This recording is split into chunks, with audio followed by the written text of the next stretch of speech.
मी doctor संध्या नारखेडे. मी आता बार्टी कार्यालयामध्ये कार्यालयात अधीक्षक या पदावरती कार्यरत असून आता आम्ही ही जी कॉन्फरन्स आहे ही रवींद्र चव्हाण सर यांच्या मार्गदर्शनाखाली आम्ही जे डॉक्टर बाबासाहेब आंबेडकरांनी 1923 साली आपला जो DSC साठी प्रबंध सादर केलेला होता, the problem of rupees and it's solution, तर त्यावेळेस त्यांनी 100 वर्षापूर्वीची प्रेझेंट स्टडी ठेवली होती आणि त्या पुढचे जे सोल्युशन आहे ते त्या प्रबंधामध्ये ठेवले होते.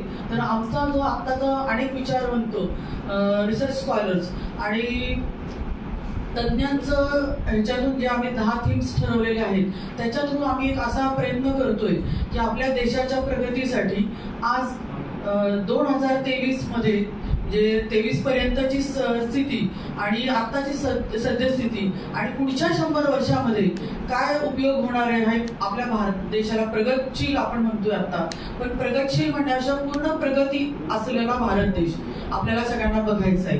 तर त्यासाठी ग्रासरूट लेवलच्या जे महिला असतील, युवक युवती असतील, जे आता आपण पहिला फोकस जे म्हणतो की युवक युवती जे बेरोजगार आहेत त्यांनी बेरोजगार नाही राहिले प्रत्येक जण आर्थिकदृष्ट्या सक्षम झाला तर आपल्या भारताची जी प्रगतशील देशातून प्रगत भारत होण्यासाठी उशीर लागणार नाही.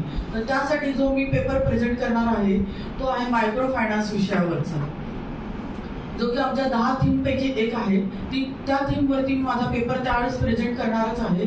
तर मी त्या पेपरमध्ये असं हे करते स्टडी की आपल्या देशामध्ये जे आपण म्हणतो की small saving supply of small युनिटमध्ये लोन सप्लाय झाला पाहिजे. म्हणजे जे खूप गरीब आहेत त्यांना पण छोटे छोटे जरी लोन मिळाले तरी ते स्वतः तरी सक्षम होतील आणि मग काही जण सक्षम झाल्यानंतर दुसऱ्यांना एम्प्लॉयमेंट जनरेशन करून देतील.